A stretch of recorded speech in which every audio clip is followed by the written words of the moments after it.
Hey, now it's the Rob from 106.1 KISS FM here with my tag team partner in podcasting. Hey guys, it's me, Steve, web contributor to 1061 evansville.com. Before we start, I feel like we would be remiss to not at least acknowledge the passing of a true wrestling legend. A lot of his time spent in the AWA, a lot of his time spent before I was even born, or certainly a wrestling fan. But I think Nick Bockwinkel, his impact on wrestling has been felt since he stepped foot into the ring. Yeah. Inspired many WWE superstars. You mentioned a few. Yeah, Triple H and Jericho. All both. Very much influenced by Nick Bockwinkel. And while I don't have a ton of memories of watching Nick, do you? Watching him, no. You see a lot of reflection on him and the impact that he did have, especially like in the 70s. Yeah, he was definitely a very influential guy, a great technician, and from what it seemed like, a class act outside of the ring, too. Yes. So, so long, Nick Bockwinkel. We will miss you. Let's talk about Survivor Series, Steve. Okay. What is it? It's coming this coming Sunday now, correct? It is, yes. And this episode is being done before Raw. Usually we like to get to it after Raw, but we had some scheduling issues this time. But we did want to celebrate Survivor Series, and we thought this time we will talk about our favorite Survivor Series, go through that card, and why, and why we like it. Would you like to get things started, Steve? Yeah, I went with the last true Survivor Series, 1990. Okay. From top to bottom, it was all Survivor Series matches. It was the last one I think they really got right. Was that the last one that had all Survivor Series matches? It was the last one. Yeah, the following one had the main event of Undertaker versus Hogan. Hogan and Undertaker, Yeah. that's right, with the Flair interference. Yes. I do remember that leading into a Tuesday in Texas, but you're talking about 1990. Yes. Correct me if I'm wrong, that's Undertaker's debut? Undertaker's debut. It had your favorite team of all time on there, correct? It did the have, Visionaries? Yeah, Visionaries, one of my favorite Survivor Series teams. The first Survivor Series team to, I believe, survive intact. Let me ask you this. Was that also, correct me if I'm wrong, is that Gobbledygooker or is that 91? I'm thinking that's 91. I don't remember for sure because I try and block that from memory. That's probably a good call. So why do you love that show so much? Like I said, when I was just getting into wrestling, I mean, they had like the Royal Rumble was a special match. Survivor Series was a special event. Every match was a group of guys that may or may not have teamed up at one time or another to form these teams and give you these great matches.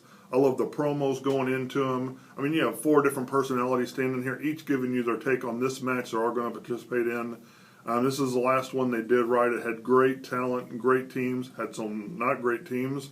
First true Survivor Series. Let's talk. You mean last? Last true Survivor Let's talk Series. about some of those teams. Okay.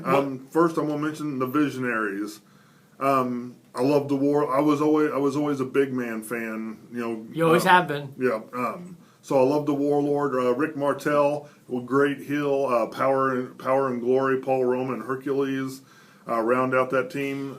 Didn't have special feelings about either one of them, but the combination of that team just made it. And then like the Perfect Team, Mr. Perfect and 3 members of Demolition. I mean, how can that not be perfect? There was a lot of talent on the card. Yes, there was. Any more matches you want to look at specifically? The one I'd like to stay away from is the Alliance versus the Mercenaries. Why is that? That was the Nikolai Volkov-led team of Tito Santana and the Bushwhackers versus Sergeant Slaughter, Boris Zukov, and the Orient Express. Okay, sure. So we can scratch that from the card, but other than that, a phenomenal card. I bet you if you ask wrestling fans, our age, what their favorite Survivor Series of all time is, I bet you that would win. That one has so many positive memories associated with it because of the talent involved, the debut of The Undertaker, and the immediate impact of that. It just seemed like that was a great time to be a wrestling fan. Yes. I was not watching wrestling at that time. I was still young. I had not been exposed to wrestling. And that actually plays into my favorite Survivor Series. I did not realize that Survivor Series 1994 was my favorite until we decided to sit down and think about which one it was. Okay. And I'll admit that between the ropes it is probably not the best Survivor Series of all time. Yeah. But here's what made it special for me. Okay. I became a fan of wrestling during SummerSlam 1994. Yes. The Bret Hart Owen Hart cage match specifically really hooked me. I started watching Raw immediately, and this was the first not only Survivor Series that I got to look forward to, this was the first time I ever got to experience the build for a pay-per-view. Okay. Which had never happened to me before, and I was really excited to get to watch that. You're smiling. Why are you smiling? Oh, just because I remember that first build up to a pay-per-view as a fan. Yeah, it was really exciting for me, and this was back when they were only having 5 or 6 a year. Yeah. So it was truly, a few months, and I was ready for all of these guys to wrestle each other. But to me, the storytelling involved in these matches is fantastic. It starts with the bad guys, which was Razor Ramon, 1-2-3 Kid, British Bulldog, Fatu, and Sione, taking on the Teamsters of Shawn Michaels, Diesel, Owen Hart, Jim Neidhart, and Jeff Jarrett. Yeah. What I liked about this match was a lot of it was kind of random pairings, but everyone had some sort of angle, some individuality to it. It wasn't just like... while it was a random pairing, it all kind of made sense. Yeah. Everyone's angle still worked, and the way the match ended was all of Razor's team, the bad guys, who ironically enough were the good guys. Yes. Everyone but Razor got eliminated until infighting broke out amongst the Teamsters, leading to the split of Shawn Michaels and Diesel as champions, leading to a big tournament at the Royal Rumble that year. That was a great storyline match for me. The impact of wrestling at the time was very big. Yeah, and looking back on that match, that's the first time the Clique was all involved in one storyline outside of Triple H. You're absolutely right. Who wasn't there at the time? Yeah. So that really was everyone in the Clique. The Royal Family. God, this was fun for me. The Royal Family was Jerry Lawler, Sleazy, Queasy, and Cheesy, taking on Clowns Are Us, was their name, of Doink, Dink, Wink, and Pink. This was 2 wrestlers and 6 midgets. I was 11 years old at the time, and this was uproariously funny for me. The match was booked the way it should have been, with comedy spots booked into it. I look back on that match with so much fondness, whereas I'm sure everyone else looks back and saying, what are you talking about? I thought you were a serious wrestling fan. I assure you I am. To an 11-year-old Rob, this was hysterical. I loved it. And then you had a fantastic match, an underrated match that doesn't get talked about the way that it should be. And again, you want to talk about storylines, which is one thing we love about wrestling, is good storylines.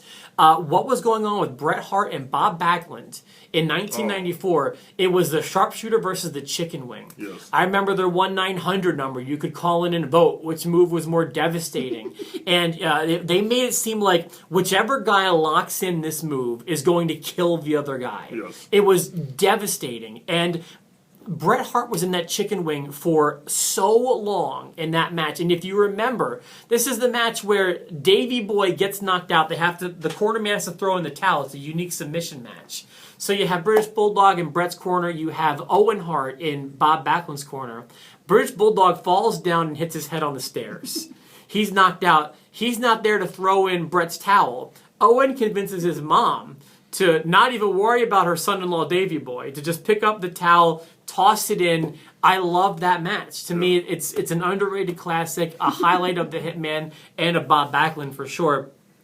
After that, you have kind of what I would consider to be the worst match of the night, the $1 Million Team, which had KKB, King Kong Bundy on there, Tatanka, Bam Bam Bigelow, and the heavenly bodies of Jimmy Del Rey and Tom Pritchard, taking on Guts and Glory, Lex Luger, Mabel, Adam Bomb, and the Smoking Guns, Billy and Bart.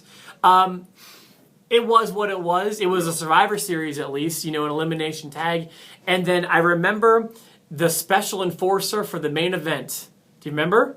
Do you remember? What if I tell you it's a casket match between Undertaker and Yokozuna? Which, by the way, is a rematch of one of my all-time favorite matches from the Royal Rumble earlier in the year. I cannot remember who the special enforcer is that stayed alive. That would be Walker, Texas Ranger himself, Chuck Norris. Yeah. Who led some super kicks into the face of Jeff Jarrett, and I just loved the storytelling in that match.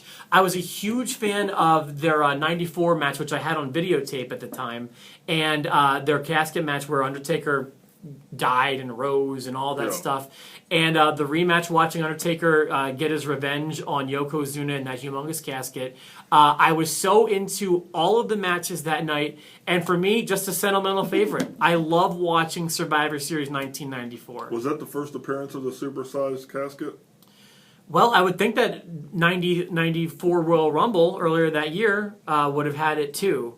Okay. So I'm not sure because Yokozuna could have possibly gone into that, even though Undertaker wound up going in. Yeah.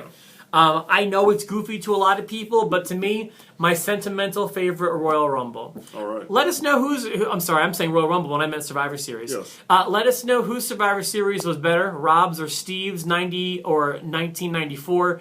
What's your favorite Survivor Series? We're looking forward to Raw tonight as the tournament continues. Well, actually, I say that kind of half-heartedly. I don't like what's happened to the tournament, and I think it's going to be too many matches happening on Raw tonight. I wish they would just not... Rob, we get to do predictions in the next show. That's right, we do. Yep. Predictions for Survivor Series coming up on the next episode of Post to Post. So for myself, the Rob, and for my tag team partner, Steve... Tell me you didn't just say that.